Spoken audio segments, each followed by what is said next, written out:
Hamas has responded to the latest proposal for a hostage and ceasefire deal, and Hamas has rejected it. CNN political and foreign policy analyst Barak Ravid is breaking this. Did Hamas, Barak, give any explanation for its rejection? Hi, Jake. So first, Hamas did not say that it rejected the deal. Hamas said that it gave a response to the Qatari and Egyptian mediators, that it gave several comments and remarks on parts of the Israeli proposal. Israel, the Israeli government, Israeli officials are the ones saying that after they received Hamas's response and analyzed it, they treat it as a rejection. Oops. It must be kind of embarrassing to get corrected in real time by your guest. And that's exactly what happened with Jake Tapper as he declared that Hamas had rejected a ceasefire proposal. In reality, they're participating in the ceasefire negotiation. That's how negotiations work. And we're actually not getting the truth from the United States government in regard to Israel's efforts in engaging in good faith negotiations. And so part of me feels a little bad for Jake Tapper because he probably just took what the federal government has been saying, the likes of Antony Blinken at face value. And if you are a journalist, you should never do that. You should maybe scratch beneath the surface a little more before you do your little segment on the ceasefire. Now, with that said, why don't we hear a little more from Barak Ravid on the ongoing negotiations of the ceasefire? I think we still need to hear from the mediators and most importantly, from the White House. That White House spokesman John Kirby said that the White House is still analyzing and studying the Hamas response. So Hamas is saying it just gave a few comments. Israel is saying Hamas rejected the deal. The White House still hasn't said anything of substance. I think we should wait and hear more what the White House says, what the Qataris say.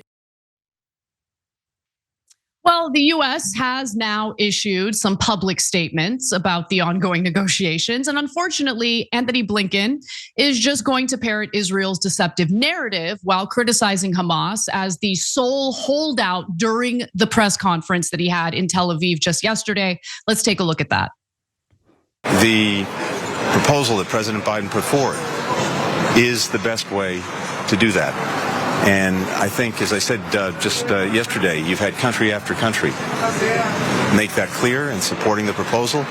And then yesterday, the United Nations Security Council, in effect speaking for the entire international community, made it as clear as it possibly could be that this is what the world is looking for. 14 votes for, no votes against, something quite rare at the Security Council these days. And I think that speaks volumes too. So everyone's vote is in except for one vote, and that's Hamas. Not true. There is absolutely no statement from Prime Minister Benjamin Netanyahu declaring that he accepts the ceasefire. And there's a reason for that, which we will get to, so stick around. But what Blinken communicated, that the proposal, like what Blinken is communicating, and you have to pay close attention to the wording because they try to get super squirrely with the rhetoric, makes it clear to me that what Biden has put out there and what the UN Security Council has voted in favor of isn't really a ceasefire. I want you guys to just understand what a ceasefire is. A ceasefire before this war on Gaza meant that they stopped fighting. Okay, the war is over. We have agreed to a ceasefire. It wasn't until this current war on Gaza that suddenly, maybe we do a pause. And then that pause got rewritten as a ceasefire. So listen closely to what Blinken says in the next clip. We have the prospect of an immediate ceasefire, building toward an enduring one. Pausing here to deliver some honest truth as we do in our news coverage as well. TYT is facing challenges, guys, as the entire industry is. You know who could make the difference? You. If you hit the join button below, it's gonna make all the difference and keep us in business. We appreciate you, thank you. Building toward an enduring one. Building toward an enduring, listen, what that communicates is this ceasefire proposal starts off with a pause in fighting. And who's to say that after Israel gets everything that it wants, it won't just go back to doing aerial bombardments and mass slaughters of Palestinian civilians again? So if you are negotiating in good faith with the United States, with Arab partners, with Israel, and the best offer you get from the United States government is, okay, let's do an honor system where we'll do a pause in fighting, where Hamas will give Israel everything that they want. And then after that, maybe there will be an enduring ceasefire, maybe. Who here is really gonna trust the far right wing government of Israel? Bezalel Smotrich, okay, Ben Gvir, Netanyahu. Let's go to more video here because let me give you actually more details about what Biden has proposed. We've talked about this before, but I do want to give you a few more details so you understand what this is really about and why Hamas didn't just flat out reject the deal. They came back with what they would like to tweak in the framework that was offered by Biden. And this is what the Financial Times reports. In the first stage, this is Biden's proposal, there would be an immediate, full, and complete ceasefire during which some Israeli hostages would be freed in exchange for the release of Palestinian prisoners from Israeli jails. Let me just note that most of those prisoners have not been charged with a crime. They're just being held in prison. Let me continue. Israeli forces would withdraw from the populated areas of Gaza, not all of Gaza, the populated areas of Gaza. Gaza happens to be one of the most densely populated regions of the world, if not the most densely populated region of the world. So which area exactly isn't populated? And there would be an influx of aid, allegedly. Okay, so that would be phase one. Let's go to the second stage. The second stage would lead, upon agreement of the parties, to a permanent end to hostilities, the return of all the remaining hostages, and the full withdrawal of Israeli forces from Gaza. The final stage would involve a multi-year reconstruction effort. The US has mentioned that we would contribute about $400 million in helping to rebuild Gaza, which, I mean, they've leveled the place. $400 million is nothing, especially when you compare that to what we've seen Israel receive in the form of funding for weaponry, the bombs that they've been dropping to level Gaza in the first place. And it's pretty damn clear that Blinken is in favor of allowing Israel to occupy Gaza permanently, which is obviously part of this ceasefire proposal that Hamas is not okay with. But also opening prospects for Israel to build enduring security, which is what this country needs and has wanted from day one of its existence. Yeah, so Israel's idea of enduring security is permanently occupying Gaza, as Netanyahu himself has repeated over and over again. Clearly, Hamas is not okay with Israeli troops, with the IDF permanently occupying the Gaza Strip. So, as ABC News reports, Blinken rejected this suggestion Wednesday, saying that Israel accepted the proposal as it was, as it is. That is a lie. That is a lie. There is no indication at all, there is no proof at all that Benjamin Netanyahu has accepted the ceasefire at all.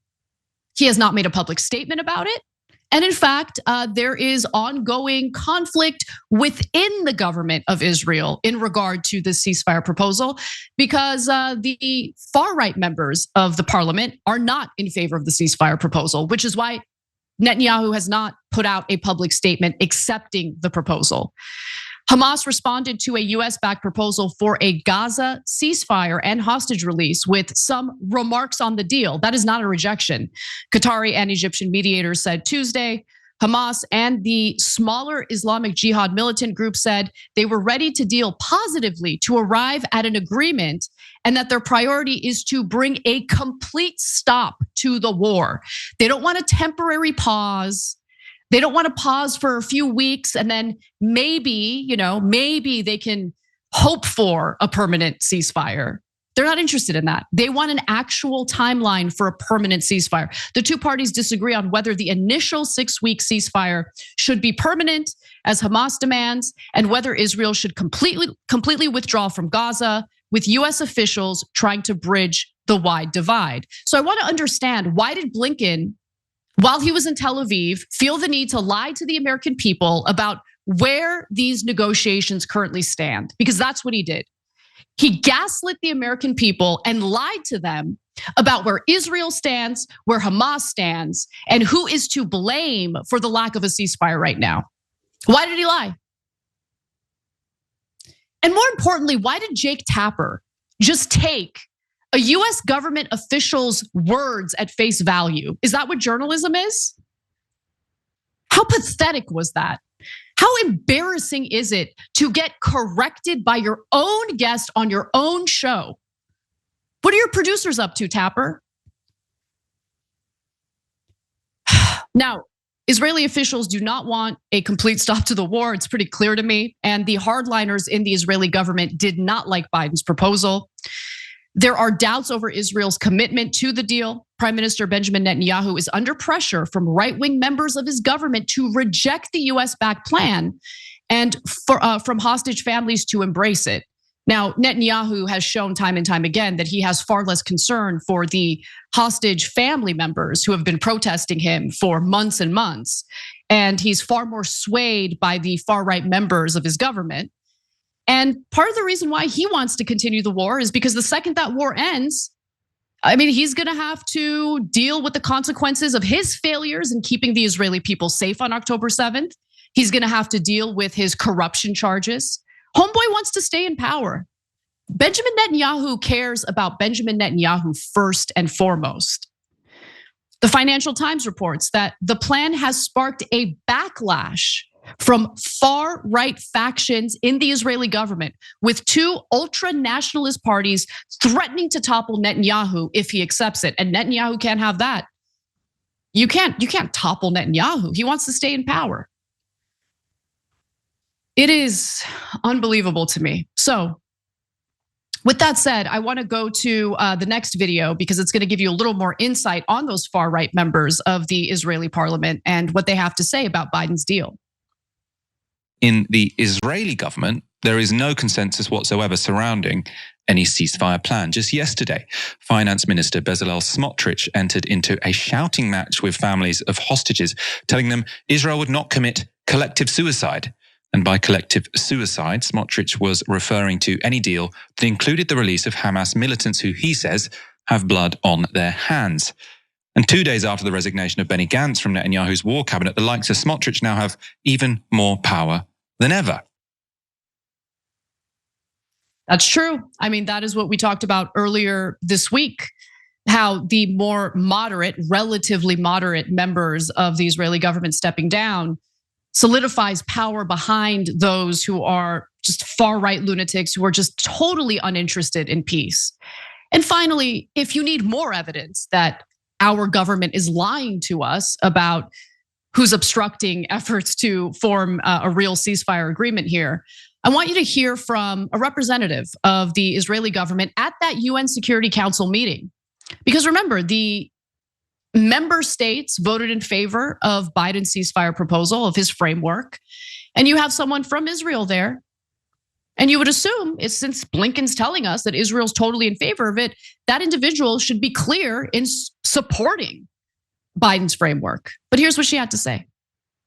Colleagues, Israel stands firm on our principles, and they have not changed. We will continue until all of the hostages are returned and until Hamas military and governing capabilities are dismantled. These have been our goals from day one. Just as President Biden stated on May 31st, Hamas must not stay in power. Israel will not let Hamas rearm or regroup so that Gaza can pose a threat to Israel. This is the unwavering goal that we are determined to achieve. This also means that Israel will not engage in meaningless and endless negotiations which can be exploited by Hamas as a means to stall for time. Meaningless negotiations. That didn't sound like an acceptance of Biden's framework at all. But you wouldn't know it if you simply listened to CNN or if you simply listened to Antony Blinken's disgusting, deceptive press conference in Tel Aviv. I'm here to tell you guys what's actually happening.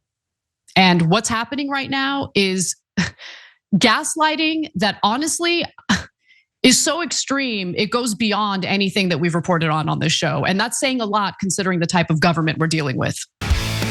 Hey, thanks for watching that video. We really appreciate it, guys. And we appreciate it if you become members because that allows us to be independent, honest, progressive, all the things that you don't get from corporate media. And all of that is because of you guys. Hit the join button below and become one of us. Become a young Turk.